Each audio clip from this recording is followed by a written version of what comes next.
Everyone, it's Stephanie and Chelsea from CS Planners, and today we have Sydney joining us. So Sydney is a rebrand strategist, a designer, and a copywriter. And today we're going to be talking about how to build credibility with your online audience. So thank you so much for joining us, Sydney. We're so excited to have you here with us. No problem. I thank you guys so much for having me. I'm just really excited to drop these gems and let folks know how they can not only build something that is beautiful, but also, sustainable.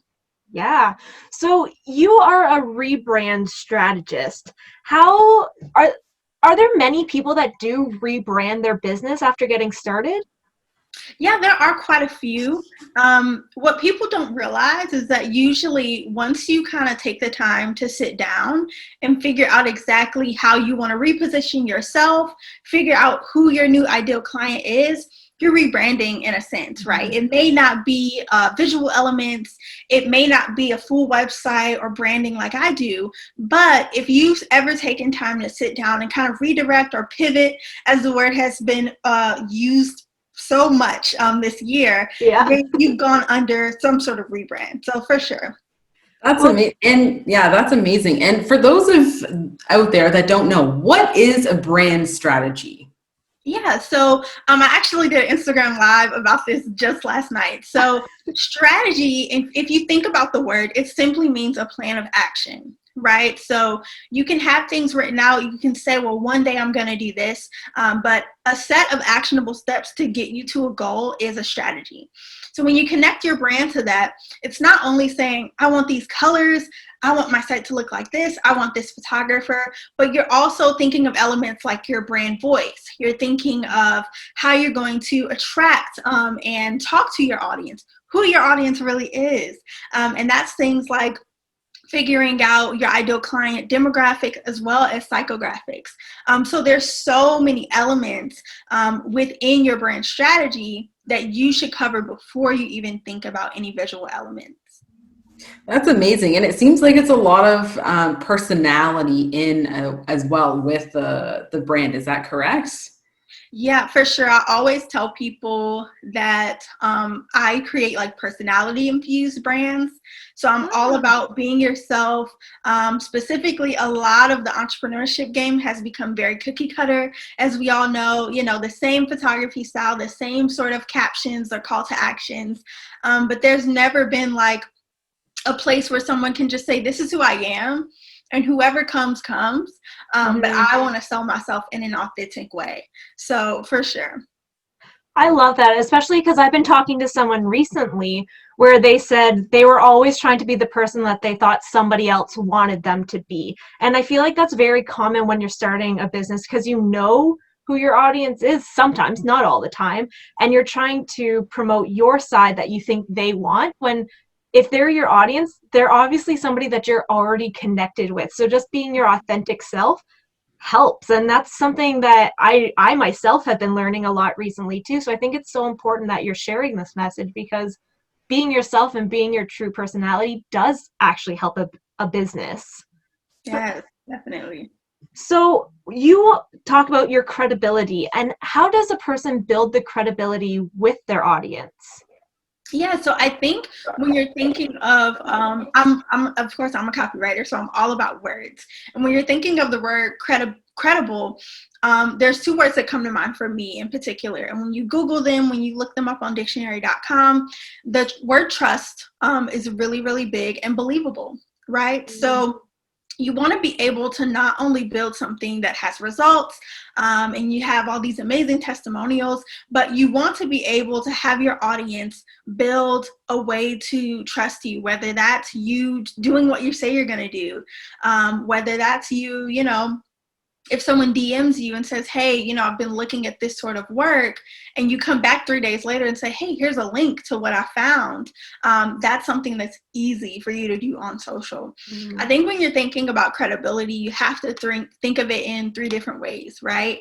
So I kind of break things down in the know, like, trust factor, of course, but I kind of flipped it on its head and I came up with this other framework called educate, reiterate, and activate, right? So the very first item is educate. if my ideal client was a fifth grader, right? They were trying to explain what I do to their children. How would they say that? So just coming up with a simple phrase, a simple kind of elevator pitch that really lets people know the very kind of bare minimum of what you do. Once you come up with that statement, you kind of branch out and think of different ways in order to build that education factor. So that could be your social media, like your Instagram highlights. That could be specifically on your website where you're not necessarily listing out like a resume, but you're letting people know, hey, I have this degree. I've done this training. I've done this mentorship program, or, I'm self-taught, but I've been in this game for 8 years, like I have. So I think that you want to make sure that you're first of all letting people know what you do, of course, who you do it for, but you ultimately want to let them know why they need you, because that's going to make them really, really invested, whether that's just a follow on social media, whether that's signing up for an opt-in on your website, and ultimately whether that means that they swipe that credit card and buy with you. Yeah. Right. So we've covered educate, and then next we have reiterate. And this is my favorite stage, right? So reiteration is simply that you're constantly reiterating why you're the best choice for the job. And the reiteration phase could take 2 days, it could take 6 months, it could take 5 years, depending on, the budget, depending on what place your ideal client is in life. But the reiteration phase is a really good place to constantly give value. Like I do my best to go live weekly. I do my best to hop on my stories daily. So whether that means you're just introducing yourself every now and then, letting folks know what you're working on behind the scenes, sharing testimonials in order for them to kind of build that trust factor and say, okay, I've decided to follow her now. I'm invested with my time or my energy, not necessarily my money yet, but, I can always go back to her page if I have a question about something, or I can always visit the website or visit the blog if I saw something that I liked the other day and, she became top of mind. So the reiteration phase is really just becoming top of mind on that person's brain when they think about your industry or your task that you complete, right? And then next we have the activation phase, which is simply like the call to action. When your ideal client is in the activation phase, they're ready to buy, they're ready to go. They've stalked you on Instagram, they've visited your website 15 times, and you want to make it really, really, really easy for them to buy from you, right? So if they're on your website and the navigation is messy, if they have a question about your services, but your email address isn't listed in the footer or anywhere on your website. If, let's say someone wants to contact you for a podcast or for a virtual summit like this, but all you have on your website is a contact form for services. So you want to think about all the avenues that someone may be in activation phase, whether that means a collaboration or a client or even a referral, right? So those are kind of the 3 steps that I tell people to think about when they're building credibility and ultimately making sure that folks know exactly what it is that they do, why they should believe in them, and how they can ultimately, take the next steps to work with them.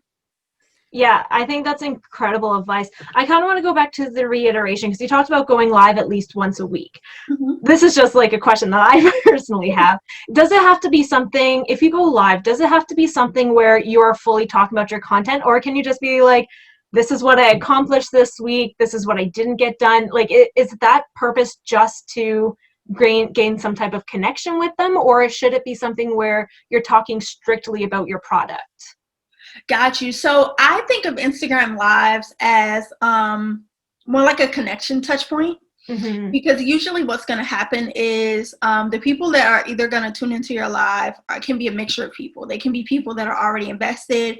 They have those post notifications on. They like every post that you create. Or it could be someone that just saw the notification and just said, let me check this out. The title looks cool. So the Instagram Live is not necessarily, it is a tool in order to sell, but it can really be whatever you want. So I kind of suggest to people that you could do really like value packed lives like I do. I try to just make sure that I'm not on there for too long and that I just, say what I have to say and be out and post the replay, because I know that's pretty much where the majority of the views are going to come from. You could do Q&A lives. where maybe you're just answering, maybe not even answering questions live depending on the attendance, but maybe there's questions you get all the time in your DMs, in your comments, in your email inbox, and you're just like, hey, I'm going to answer these 5 questions on live and post the replay. And then another really cool idea that I have for live, which I'm probably going to start doing in the next few months, is doing client interviews on live. So after we finish projects, instead of just saying, okay, I'd love for you to fill out this testimonial form or record this quick 15-second video, I'd like for my audience to see how the interaction can be either before, during, or after the project. So that way they know, okay, look, like we don't have to be best friends, but we get along, we connect. And my client can ask me questions if they like. And ultimately, that Instagram Live is dedicated to, okay, how was your life before you worked with me? How is it afterwards? But it usually kind of just turns into them letting me know, like, hey, I've done this since, we launched. I was able to get clarity on exactly who this person is. So Instagram Lives can really be whatever you want. I always tell people to really just have as much fun as you can. I know the first few times I went live, I was like super nervous. But it's been about 2 or 3 months so far of me just trying to be as consistent as possible. So now, even if no one's in there, I'm just chatting away, just talking, because I'm like, people are gonna see the replay, and it's really cool. And then one other thing I just thought of is one thing that's really cool that I've seen other people do is they'll have like an Instagram live series, or they'll have an Instagram, just a live, like a really value-packed live. And they'll say, hey, this replay isn't going to be posted. If you want the replay, DM me your email address or click the link and sign in for the opt-up, and then it just gets sent to them automatically. So that's another really cool idea. Instead of doing like a webinar or a kind of pre-recorded training, just kind of do the live. It has full of like gems and little tips in there, and just kind of send it out to your email list.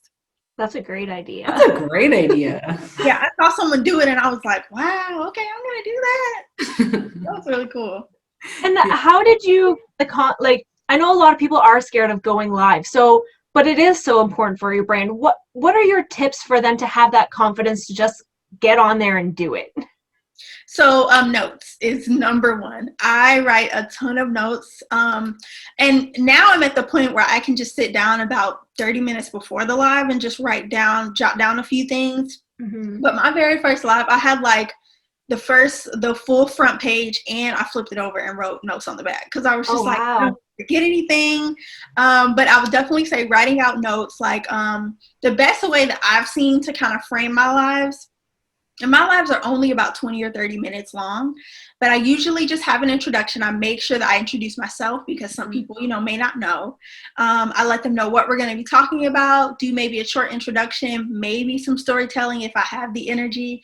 And then I just kind of go into my 3 points, my 3 sub points technically. And then I just wrap up. I make sure that every single live has a call to action. So whether that's, hey, sign up for my 2021 waitlist for design, whether that's, comment below if you're watching the replay and let me know your thoughts, but always direct people to another place. Don't leave people kind of flailing in the wind, guessing what you want them to do. So I definitely think those 2 are some tips. And then lastly, music, and very low music, because Instagram sometimes will take stuff down. But something I've been doing recently is just kind of playing my music on my laptop, connecting it to my speaker, and then just kind of turning it down really low. That way, if you do run into pockets of silence, or maybe there's no one on there and you're like, I don't know what to do, like you can just be like, okay, do you guys hear this music? It's fun, right? So it really does help. Those 3 tips definitely have helped me. Yeah, that's incredible. I do love that. And I feel like it is so important. And those are great tips. Now, you are also a copywriter. So what does that mean in regards to a business? Yeah, so honestly, copywriting, we all do it, right? So we write captions and we write our own website copy sometimes. But copywriting is really just the art of persuasion. The art of storytelling, but for business, right? So I think that when you're sitting down and writing your copy, a lot of people think about themselves, right? A lot of people say, how can I talk about what I've done, and how can I talk about what I've completed and how many degrees I have. But really the bulk of your copy, whatever it is, whether it's a caption, whether it's an email, you want to make sure that it's dedicated to your ideal client. So what I have is I have like a brand Bible, I call it, and it has a section there about my ideal client, but I have kind of an ideal client library of problems that they have, like maybe 10 to 15 different lists of like problems, emotional, mental, what kind of stressors they have, because ultimately whenever I'm writing copy for myself, which is really hard since I'm a copywriter, but I always look back at that page and say, okay, my person is struggling with not having a professional website. Okay, and in turn, that is making them embarrassed about their brand and they're not putting themselves out there enough. And ultimately, they're losing money, right? Yeah. So that's something that's simple that you can just kind of craft together from that little library that you put together, plug those into a sales page, and really make it happen. So you always want to make your ideal client the star of the show, and you never want them to feel like you're simply bragging. Like there is a time to brag, but you always want to make them feel like I said, like they need you. And one thing I will say, when you're writing copy about yourself, like your about section or you're telling your story, make it entertaining, right? So a lot of the times when it comes to our about section on our website, we're very we either talk in third person, like Sydney Hart is a designer, a copywriter, instead of saying, hey, my name is so-and-so, this is what I do, I've been doing it for this many years, I struggled with this before. It's okay to tell your story. I know a lot of people are very kind of embarrassed when it comes to, what they've experienced with entrepreneurship, and they want to focus simply on the successes. But I think your ideal client will appreciate it a lot more if they can connect with you emotionally, mentally, and feeling like they were in that same place. So that's a quick tip I want to give people when it comes to writing your copy, for sure. Yeah, that is incredible. Now, you have a free gift to offer our audience. So can you talk about that a little bit? Yeah, so I am doing a giveaway. I'm giving away one of my mini heart-to-heart strategy sessions. I'm not going to be doing these next year, so I really wanted to kind of dig them out and give them to you guys. So if you guys go to my website, you can find it. But it's an hour session, and it's pretty much like a pick my brain session where it's kind of a free-for-all. You can either choose a specific topic you want to talk about, whether you need help with packaging your services and products, whether you need help with figuring out how to monetize your genius in a way where you're like, I have all these ideas, I just don't know what to do with them. Or if you want a kind of free-for-all, we can do like a website audit, a brand audit, social media audit. So I just really want to kind of give my genius to whoever will take it. I am going to be giving out 3 of these. So if you head to the site and just kind of opt in, there are some other free items that are going to be on there, like my website content worksheet, as well as like my branding checklist. So there's a whole bunch of goodies there for sure. Excellent. And we're also going to have that tagged in the video below. So if you just scroll down a bit, you can see the description and click the button and it will take you right to that link. Excellent. Thank you, Sydney. Any last words before we go? Well, yeah, one thing I do want to let everyone know that entrepreneurship is hard. Of course, we know that. But one thing I want to let you guys know is that it's okay to ask for help. And that's not just in the sense of paying someone, but if you know a designer, if you know a copywriter, hello. But even if you know someone else in another expert space, it's okay. It's completely okay, at least in my opinion, to hop in their DMs and say, hey, what do you think about this? I've been thinking about, my brand photo shoot or my logo or whatever the case is. I really want your opinion. So if you guys need that resource, I am here. But other than that, just keep going and go be great, honestly. Excellent. Thank you so much. And we do have the links to all of your social medias right below as well. Okay. Thank you so much for meeting with us, Sydney. We really appreciate you taking the time to come on and speak to the audience. And no problem. Thank you. Thank you. We'll talk to you soon. Bye. Bye.